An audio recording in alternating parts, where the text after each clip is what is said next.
They say beauty is in the eye of the beholder. But what happens when that eye has been trained to favor one shade over another?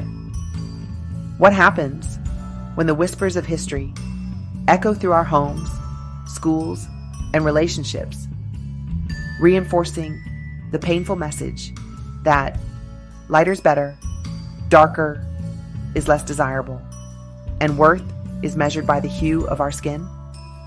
Colorism is an unspoken war within our own communities, a silent but deeply rooted wound that has divided families, shaped identities, and dictated opportunities. It's the reason some children grow up questioning their own beauty, why some men and women internalize shame about their features, and why even today, success, desirability, and social acceptance often come with an unspoken complexion code. But today, we confront it head on. No sugarcoating, no avoiding the hard truths. It's time to dissect the history, unpack the damage, and most importantly, begin the healing. Because here's the truth. Every shade is beautiful. Every skin tone is worthy. And the power of our community will only grow when we learn to embrace every hue with pride, love, and unity. So let's talk about it. Let's break the cycle. Let's heal. Are you ready? Welcome to Life Points with Ronda, where we have real conversations about life, love, and the lessons that shape us. I'm your host, Ronda, and today we're diving into a topic that cuts deep: colorism in our community. This isn't just a conversation, it's a reckoning. A moment to face the truth about the ways we've been divided, conditioned, and sometimes even wounded by the unspoken rules of beauty, worth, and privilege tied to the color of our skin. I want to start by saying this. This episode is for healing, not for blame. It's for understanding, not for pointing fingers. Because colorism isn't something that was born within us. It was taught to us, ingrained in our culture, our history, and even our own families.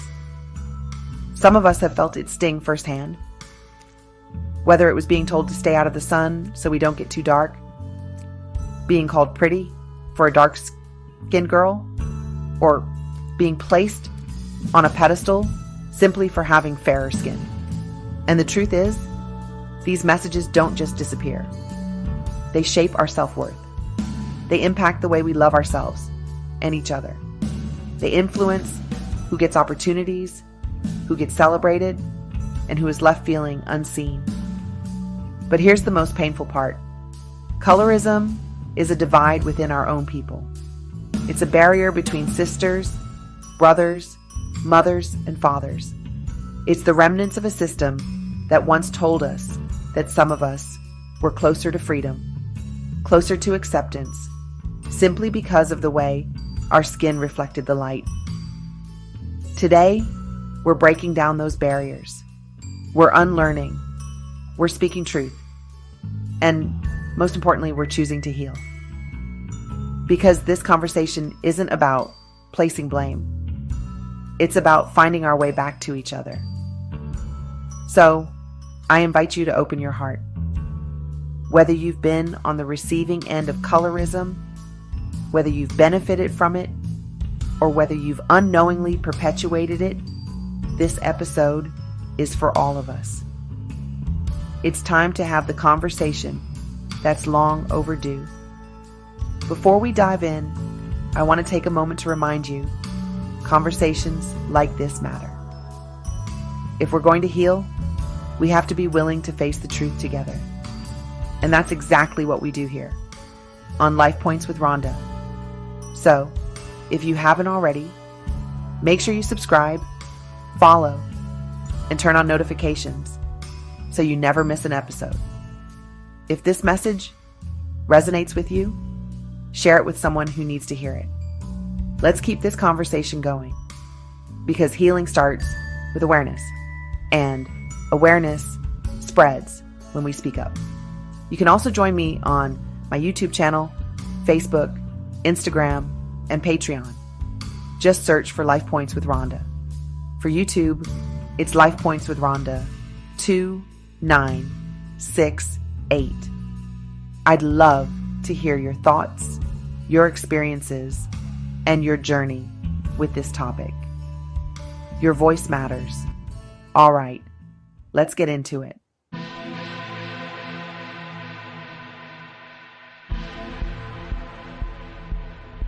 To truly understand colorism, we have to go back, way back. Because the truth is, this didn't start with us. The divide between lighter and darker skin tones isn't something that naturally existed in our communities. It was engineered. It was systematically imposed through colonization, slavery, and the social hierarchies that were intentionally designed to keep us divided.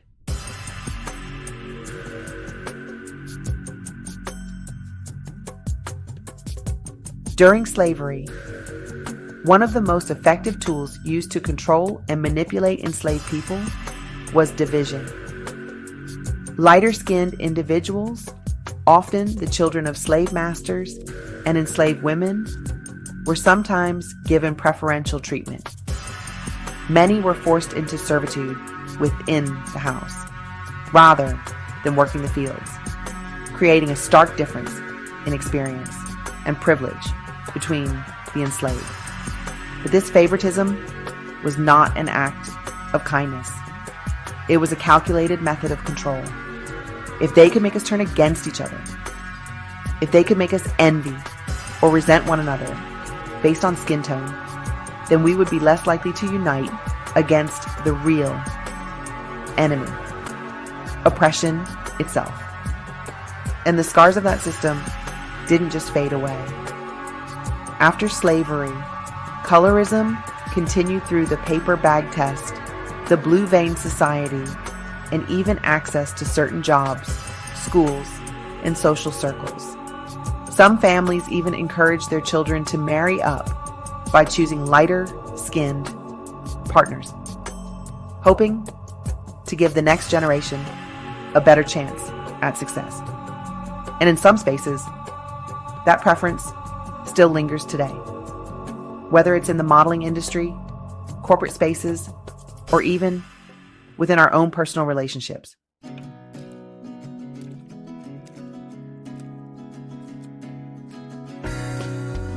Fast forward to today, and we can still see how deeply rooted colorism is in society. The media plays a massive role in shaping our perceptions of beauty, desirability, and power. For decades, magazines, movies, and television have promoted a very specific standard: lighter skin, looser curls, and Eurocentric features. Even in predominantly black spaces, we see this pattern. When we think of the celebrities, influencers, and entertainers most often praised for their beauty, we have to ask, how often do we see dark-skinned women being uplifted in the same way? And let's talk about men for a moment, because colorism affects them too. Dark-skinned men are often subjected to damaging stereotypes. They are either hyper-masculinized, seen as aggressive or threatening, or they are sexualized and fetishized. Meanwhile, lighter-skinned men sometimes face the opposite struggle, battling perceptions of being softer or less manly. These biases, whether spoken or unspoken, shape everything from dating preferences to professional opportunities.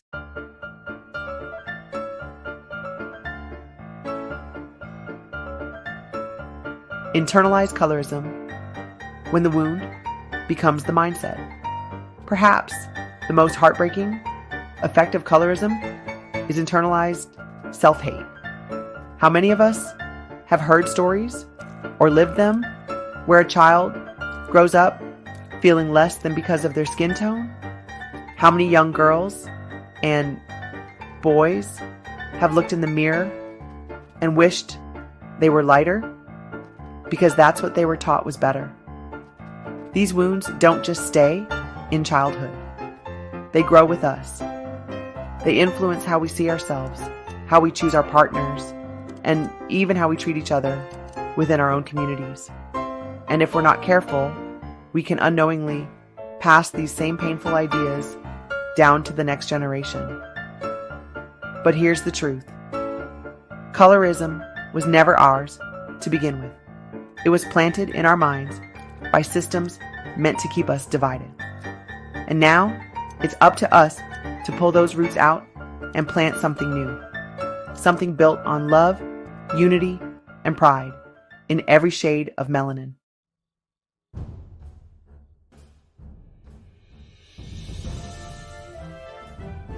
Breaking the cycle starts with awareness. So I want to ask you, have you ever felt the sting of colorism? Have you ever seen it play out in your family, your relationships, or your workplace? And most importantly, what are we doing to change the narrative? This is just the beginning of the conversation. In the next section, we're going to talk about the real-life impact of colorism, how it affects self-esteem, relationships, and even financial opportunities. But before we continue, take a moment to reflect, because healing begins with honesty. And if we're going to move forward, we have to be willing to acknowledge where we've been.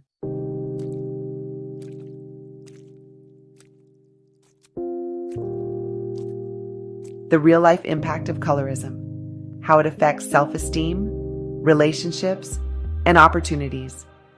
Now that we've explored the historical roots of colorism, let's talk about what it looks like today, how it manifests in our everyday lives, and how it continues to shape our self-worth, our relationships, and even our economic opportunities. Because while some may argue that colorism is just a preference, or that it's not that serious, the truth is, its effects are deeply personal and painfully real.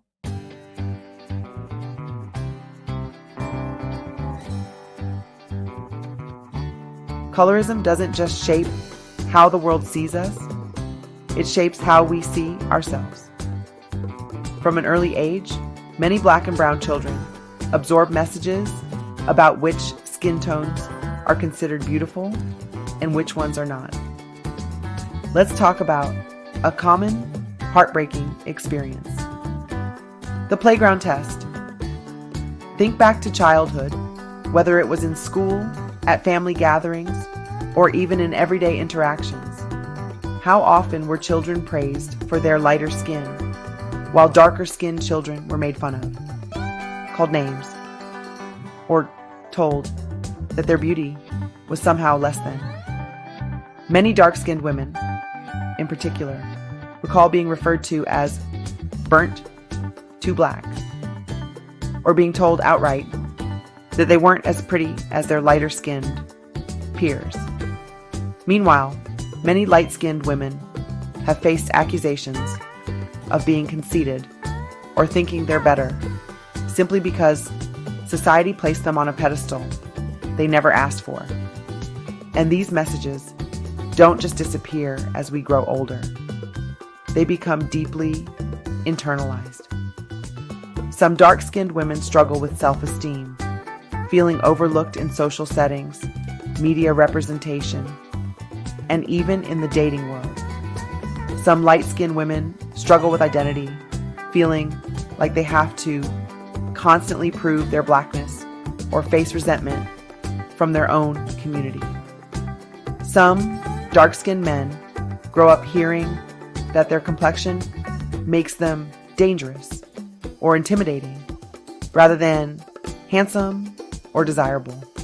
Some light-skinned men are told they're too soft or not as strong as their darker-skinned counterparts. When colorism is ingrained in our psyche, it leads to a cycle of self-doubt, insecurity, and resentment, all because of something none of us had any control over our birth-given skin tone.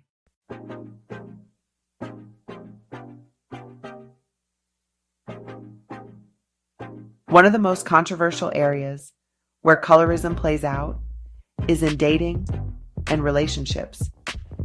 We've all heard it before. I only date light-skinned women. Dark-skinned men are just more attractive. I don't date dark girls. They're too aggressive. Light-skinned dudes are soft. For some, these are just preferences. But in reality, many of these so-called preferences are deeply influenced by societal conditioning. When we unpack them, we find that they often stem from biases that were taught to us, not natural attraction. For example, light-skinned women have long been seen as more feminine or desirable in mainstream media, leading some men to develop a preference for them, even without realizing why. Dark-skinned men are often fetishized, seen as more dominant or powerful, while dark-skinned women are unfairly labeled as more masculine or aggressive.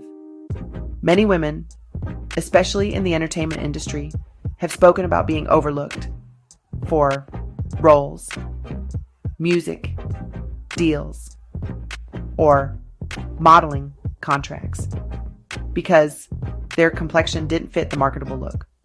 And here's where it gets dangerous.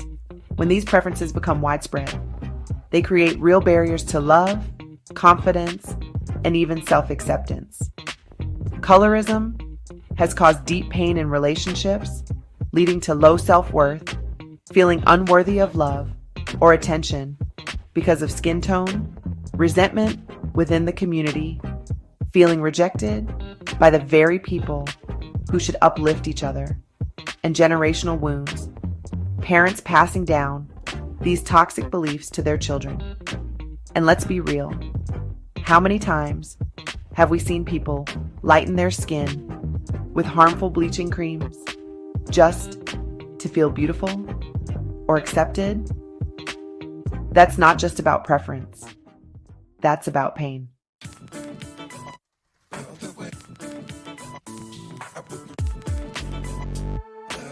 It would be easy to believe that colorism only affects personal relationships, but the truth is, it extends far beyond that.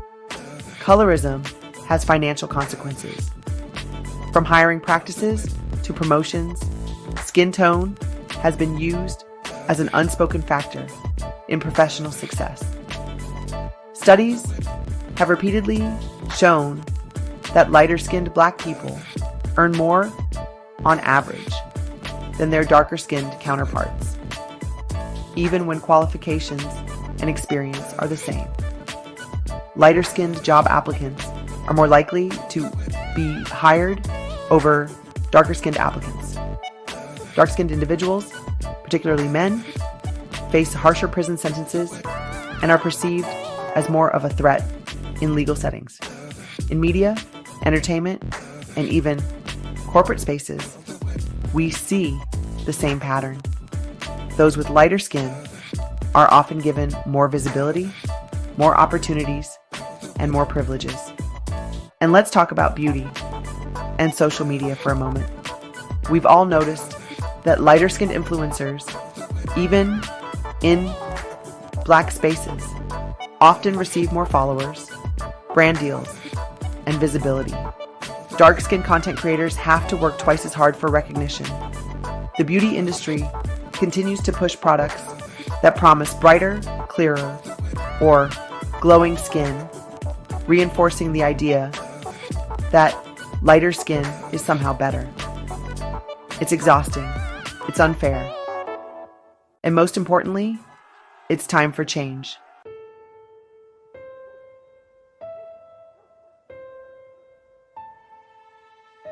So, where do we go from here? It's one thing to recognize colorism.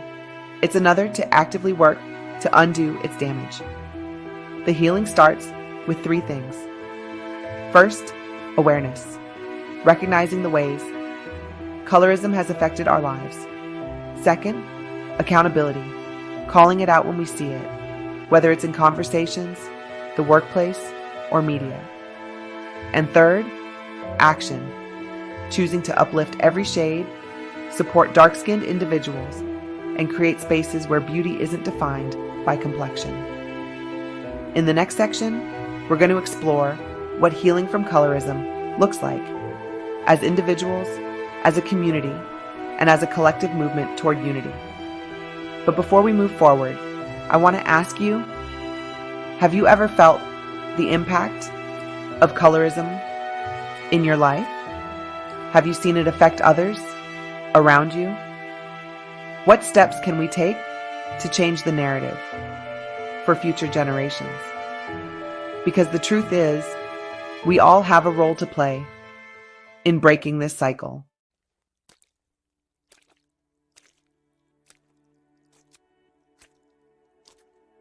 Healing from colorism, rewriting the narrative, and embracing every shade. Now that we've unpacked the deep roots of colorism and its painful impact on self-worth, relationships, and opportunities, it's time to shift our focus to healing. Because while colorism has been a long-standing divide within our community, it doesn't have to be our future. The truth is, we have the power to change the narrative. Healing begins with acknowledging the harm, actively dismantling these biases, and making a conscious effort to uplift and embrace every shade of melanin. But healing isn't just about talking, it's about action. So how do we begin? Step 1, self-awareness, recognizing our own biases. Healing starts with honesty. No matter where we fall on the spectrum, we all have to ask ourselves, have I ever benefited from colorism without realizing it? Have I ever made or laughed at a colorist joke? Have I ever judged someone, consciously or unconsciously, based on their skin tone? Do I hold beauty standards that prioritize lighter skin? Have I ever dismissed or invalidated someone's experiences with colorism? This part is uncomfortable. It's easy to say, I'm not colorist. But the truth is, we have all been conditioned by a system that favored certain complexions over others. The only way to undo this conditioning is to become aware of our own biases and actively work to change them. For those who have benefited from colorism, this means acknowledging privilege and making a conscious effort to support and uplift darker-skinned individuals. For those who have suffered because of colorism, this means reclaiming self-worth and unlearning the lies that society has told us about our beauty and value. Step 2, rewriting beauty standards, celebrating every shade. One of the biggest effects of colorism has been the way it distorts our perception of beauty. It's time to rewrite that definition. Representation matters. Support and amplify dark-skinned beauty, talent, and voices. Follow influencers, artists, and creators who challenge outdated beauty norms. Challenge stereotypes. Stop associating light skin with softness and dark skin with aggression or undesirability. These are deeply harmful narratives that need to end. Compliment with care. Instead of saying, you're pretty for a dark-skinned girl, or yo, you have good hair, offer genuine compliments that don't compare or backhandedly insult. Parents, break the cycle. The way children hear adults talk about skin tone affects their self-esteem. Be mindful of the messages you send, intentionally or unintentionally. Beauty is not a hierarchy. It is diverse, dynamic, and rich in every shade. Step 3, supporting dark-skinned voices and businesses. If we want to dismantle colorism, we have to take real, actionable steps to level the playing field. That means supporting and uplifting dark-skinned individuals who have historically been excluded from opportunities. Ask yourself, do the brands I support prioritize diverse representation? Do I consume media that uplifts dark-skinned actors, models, and content creators? Do I make space for dark-skinned individuals in professional or creative spaces? Some ways to take action: support Black-owned beauty brands that celebrate deep skin tones. Follow and promote dark-skinned influencers, models, and artists. Call out bias in the workplace, entertainment industry, and social spaces. Encourage conversations about colorism within your circles. The power to shift the culture lies in our hands. Step 4. Healing our relationships, bridging the divide. One of the most painful aspects of colorism is how it has divided our own people. Lighter-skinned and darker-skinned individuals often experience resentment toward each other because of the way society has pitted them against one another. We have to stop seeing each other as rivals and start seeing each other as family. For light-skinned individuals, acknowledge that privilege exists even within the Black community. Use your voice to uplift your darker-skinned brothers and sisters. Don't take offense when dark-skinned people speak about their experiences with colorism. Listen. For dark-skinned individuals, know that your beauty, intelligence, and value have never been dictated by the shade of your skin.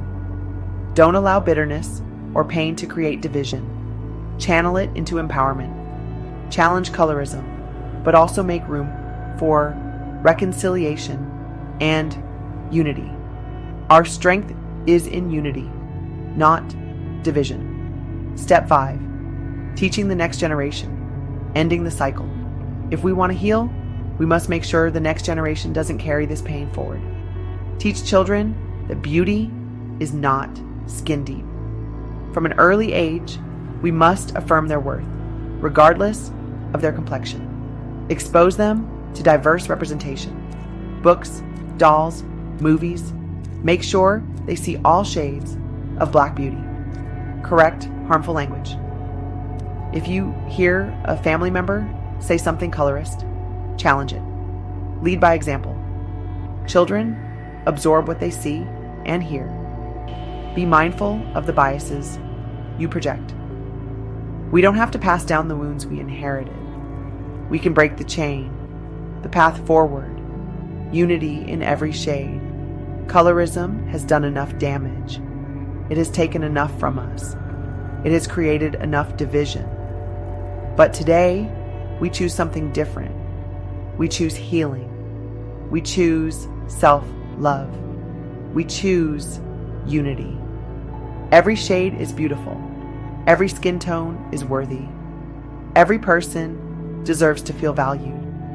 It's time to embrace each other, not as light-skinned or dark-skinned, but as a community that rises together.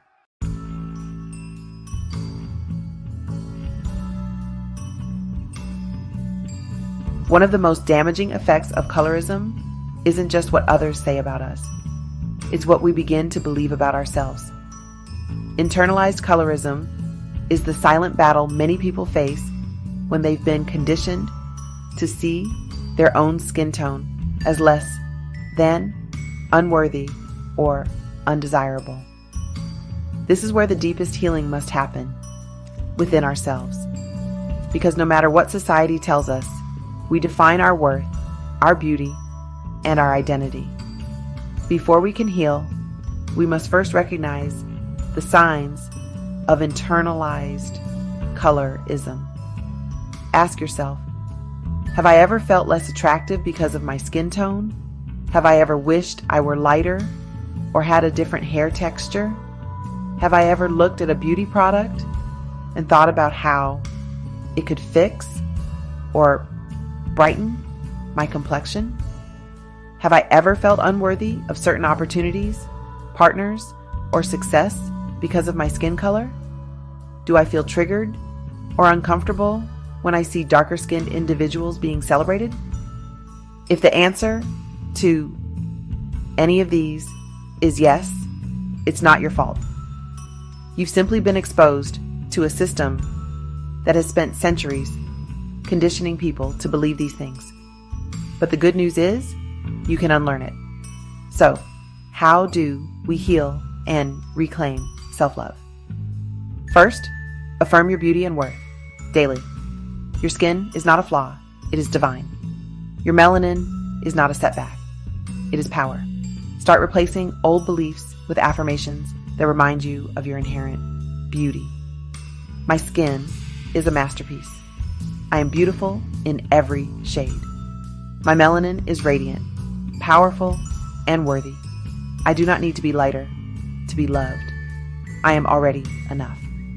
Speak these affirmations out loud. Write them on sticky notes and place them where you will see them daily. On your mirror, your phone, your journal. Let them reprogram your mind. Second, expose yourself to positive representation. What we consume affects how we see ourselves. Surround yourself with images, stories, and role models that reflect your beauty and worth. Follow dark-skinned influencers, creators, and activists who uplift their own beauty. Read books and watch films that celebrate diverse skin tones. Curate your social media feed to remove content that reinforces toxic beauty standards. The more you see yourself celebrated, the more you will believe in your own light. Third, reject harmful beauty standards. Skin lightening products, harmful beauty treatments, and colorist beauty trends must be actively rejected.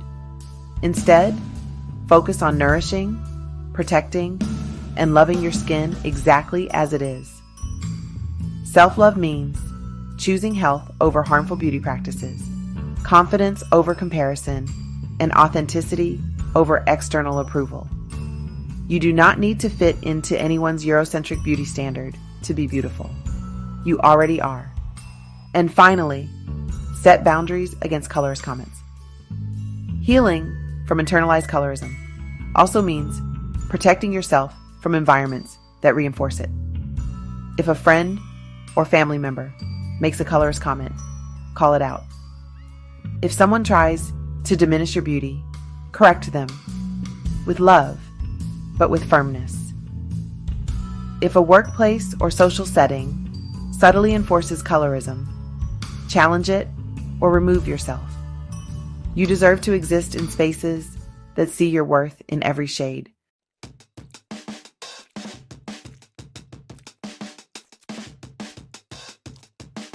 The final step in dismantling colorism is not just about healing the wounds.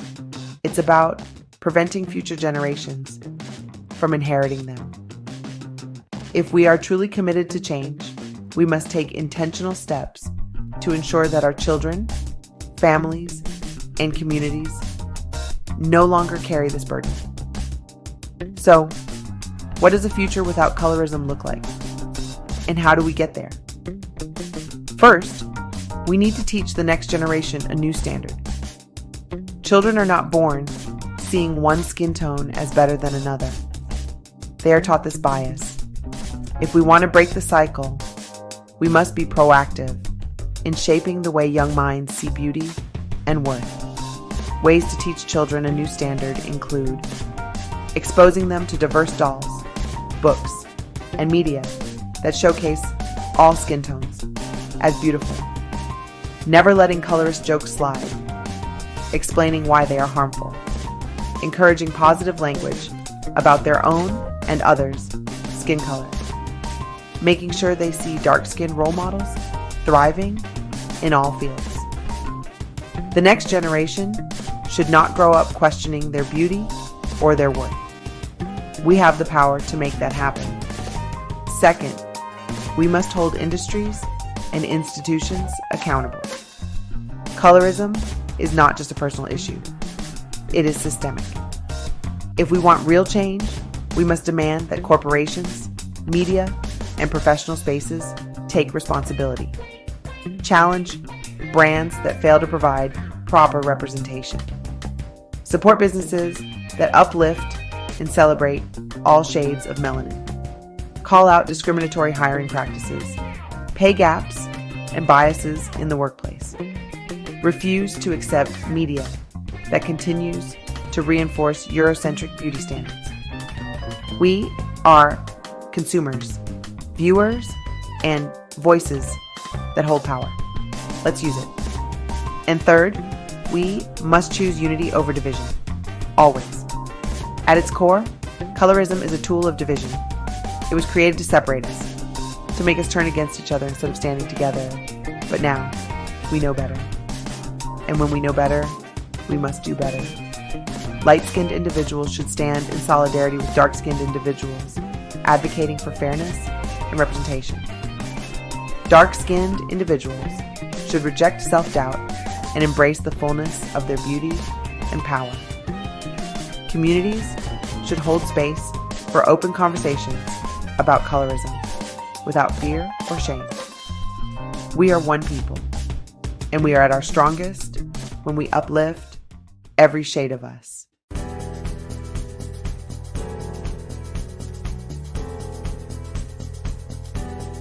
Ending colorism requires action from all of us. So, I challenge you. What will you do today to break the cycle? How will you challenge colorist beauty standards in your own life? How will you create a space where every shade is embraced? Change starts with awareness, accountability, and action. And it starts right now.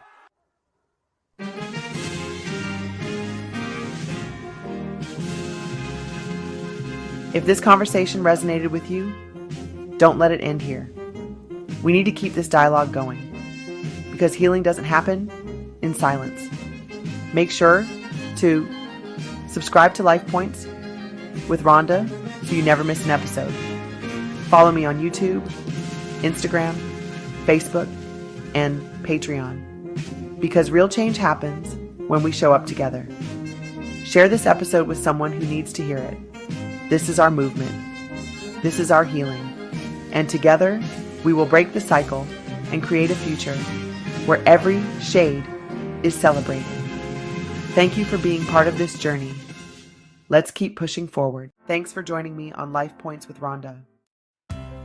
If you enjoyed this video, don't forget to hit the like button and subscribe to my channel for more relationship tips and life advice.